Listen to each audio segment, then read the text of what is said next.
Une droite de régression, c'est d'utiliser la méthode de médiane-médiane. Pour faire ça, on aura bien sûr besoin des données placées dans un tableau et il va falloir, encore une fois, que nos données soient placées pour que les X des couples soient en ordre, donc en ordre croissant. Toutefois, contrairement à la méthode de manière qu'on a vue dans la capsule 2.9, on va ici former trois groupes. Maintenant, les trois groupes qu'on va former, idéalement, ils seraient de même taille, donc ce seraient des groupes égaux.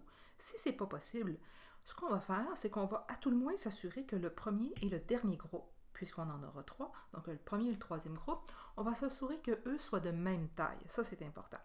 Ensuite, pour chacun de ces groupes-là, ce qu'on va faire, c'est de déterminer la médiane, parce que c'est la méthode de médiane-médiane, donc on va déterminer la médiane des X et la médiane des Y pour chacun des groupes. D'accord? Ce qui va nous permettre de créer ce qu'on appelle nos points médians M1, M2 et M3.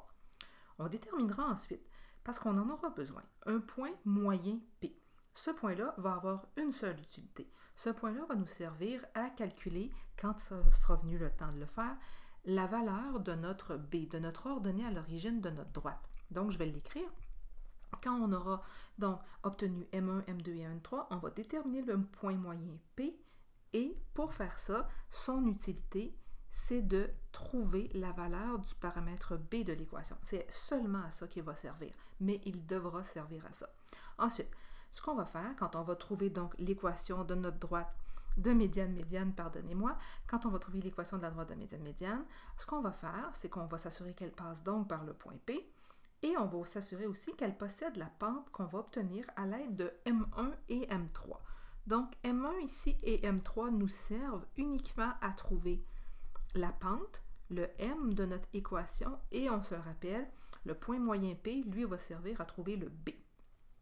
Alors, pour faire ça, on se rappelle, la droite de régression sert à faire éventuellement des prédictions.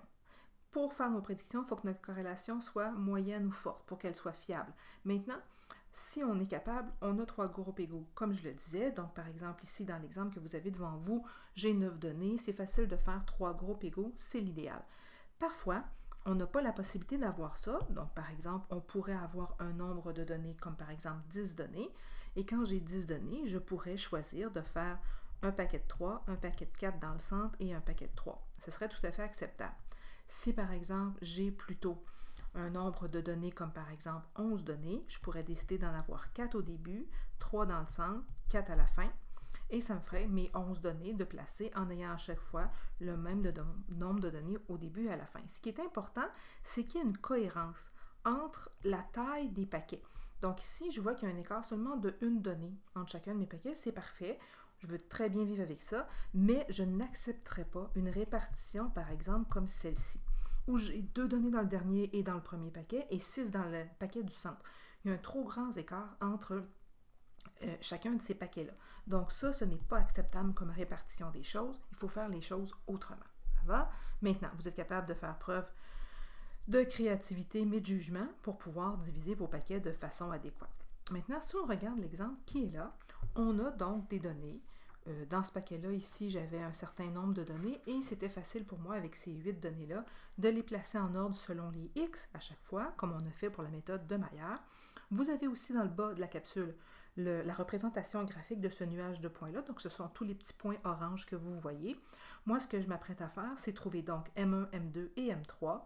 Vous voyez que M2, je ne l'ai pas placé dans le graphique, tout simplement parce qu'il ne m'est pas utile dans la représentation graphique, mais M2 va servir à trouver le point P éventuellement quand on sera arrivé à cette étape-ci. Et nous, notre droite va passer par le point P, mais elle aura la même pente qu'on aura obtenue avec M1 et M3, donc elle est parallèle à la droite pointillée que vous voyez qui passe par M1 et M3. Alors, allons-y d'abord avec les points médians. Pour trouver les médianes, il faut que j'ai fait vraiment mes 3 paquets. Donc, je vais d'abord diviser mes choses. Donc, comme j'ai 8 données, je peux très bien faire 3 données dans le paquet du début, 2 données au centre et 3 à la fin. Ça se divise bien comme ça. Moi, je vais devoir donc trouver maintenant mes points représentants, M1, M2 et M3. Bon, pour trouver M1, j'ai besoin des médianes, médiane des X et médiane des Y. Pour trouver la médiane des X, comme mes données sont déjà en ordre, c'est facile, à partir de 3, 6 et 9, de trouver qui est en plein centre. Ici, il y en a une seule de ces données-là, médiane, c'est 6.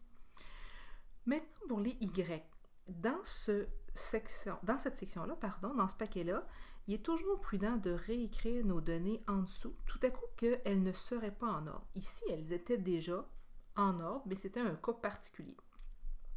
Une fois que mes données sont replacées en ordre, je vois très bien que la donnée centrale, la médiane, c'est effectivement 5. Je vais aller faire tout de suite M3 parce que c'est facile à traiter. Je vois que pour mes X, puisque mes données sont placées en ordre, ma médiane, c'est 22. Et pour les données du bas, les Y, je vois qu'en replaçant en ordre dans ce paquet-là, la médiane, c'est 17. C'est celle qui est au centre. Ce n'est pas 21, ce serait une erreur de dire ça. Maintenant, pour M2, bien ici, je n'ai pas 3 données, j'ai 2 données. Dans ce temps-là, quand on calcule la médiane, ce qu'on fait, c'est qu'on fait en fait la moyenne des 2 données centrales. Ici, il s'agit de 14 et 14. Donc, on va faire 14 plus 14 divisé par 2, ça nous donne 14. Et ensuite, pour les Y, ce qu'on va faire, c'est la moyenne des 2 données qui sont là, 6 et 10. Donc, 6 plus 10 divisé par 2, ça va nous donner 8. On a maintenant M1, M2 et M3, nos médianes. Ensuite, on détermine notre point P, notre point moyen. Pour déterminer ce point-là, on va faire la moyenne de nos X, 6 plus 14 plus 22, ici divisé par 3 parce que j'ai 3 données, et la moyenne de mes Y, donc 5 plus 8 plus 17 divisé par 3 parce que j'ai 3 données Y. Ce qui va me donner comme point le point 14, 10. Et c'est ce point-là qui va me servir à calculer le B de ma droite dans quelques instants. Ensuite, je vais avoir besoin pour trouver l'équation de ma droite, c'est bien sûr d'aller déterminer ma pente. Pour aller déterminer ma pente M, on se souvient, dans la méthode, c'était écrit qu'on devait utiliser M1 et M3. Rien d'autre que M1 et M3. Donc, je vais m'assurer d'utiliser vraiment ces 2 valeurs-là. Là, ici, je vais les surligner en vert pour bien les voir. Donc, il faut faire attention à cet aspect-là. Alors, si j'effectue le calcul avec Y2 moins Y1 sur X2 moins X1, je vais avoir comme valeur numérique, ici, donc je vais avoir égal à 17 moins 5 sur 22 moins 6, donc la valeur 0,75, qui est la valeur de ma pente.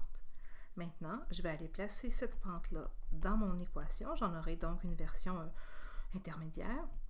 Et pour trouver mon B, on se souvient, je dois nécessairement utiliser le point P, je n'ai pas le choix. Donc, je dois utiliser le point 14, 10 pour aller remplacer à la fois le X et le Y. Donc, 10 est égal à 0,75 fois 14 plus B.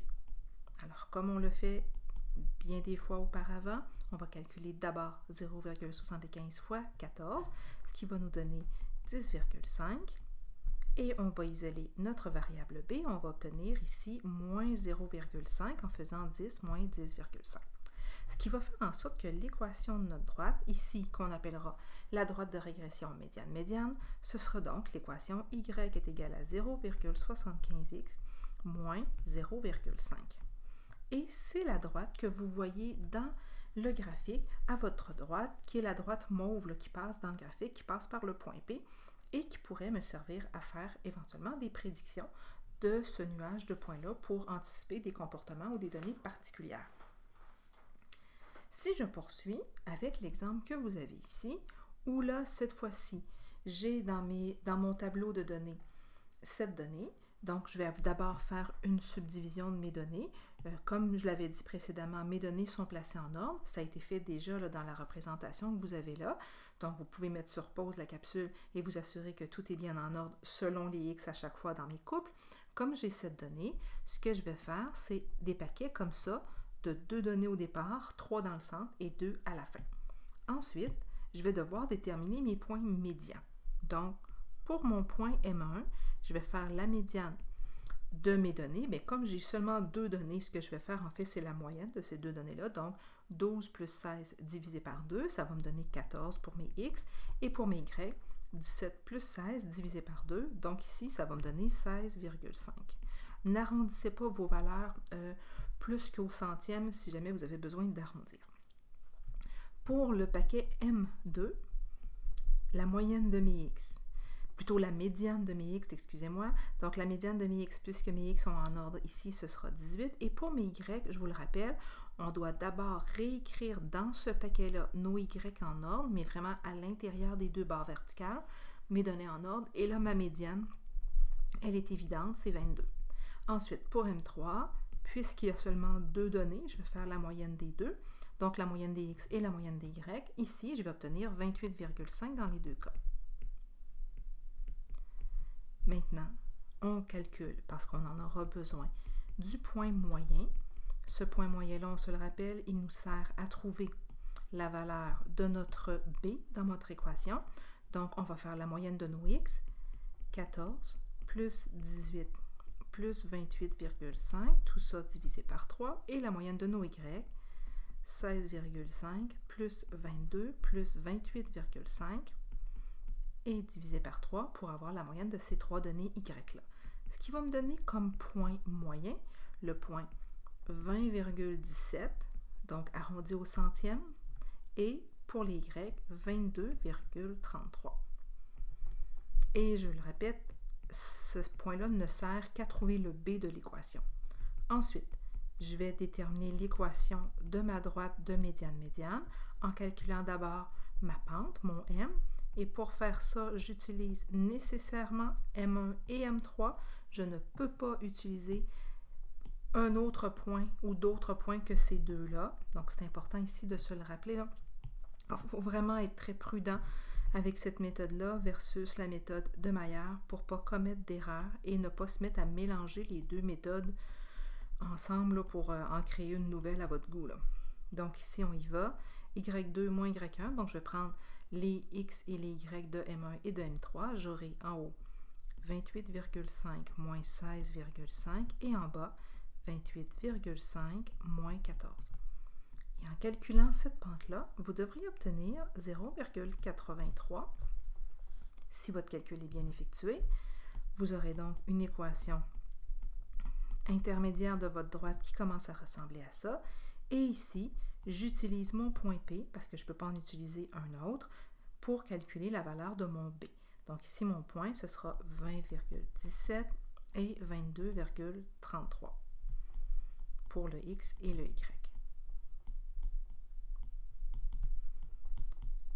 Et là, en effectuant ce qu'on a fait bien des fois, on va pouvoir obtenir comme valeur de B, éventuellement quand le tout sera bien fait, tous la même valeur, et la valeur que vous devriez avoir ici est 5,59.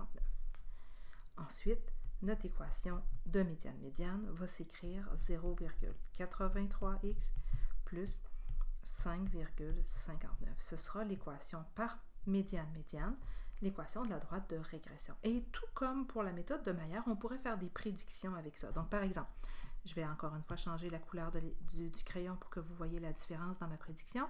Donc, si par exemple, je sais que mon x est égal à 32 et que moi, je me demande, à ce moment-là, qu'est-ce que je peux anticiper comme valeur de y, je pourrais faire la chose suivante.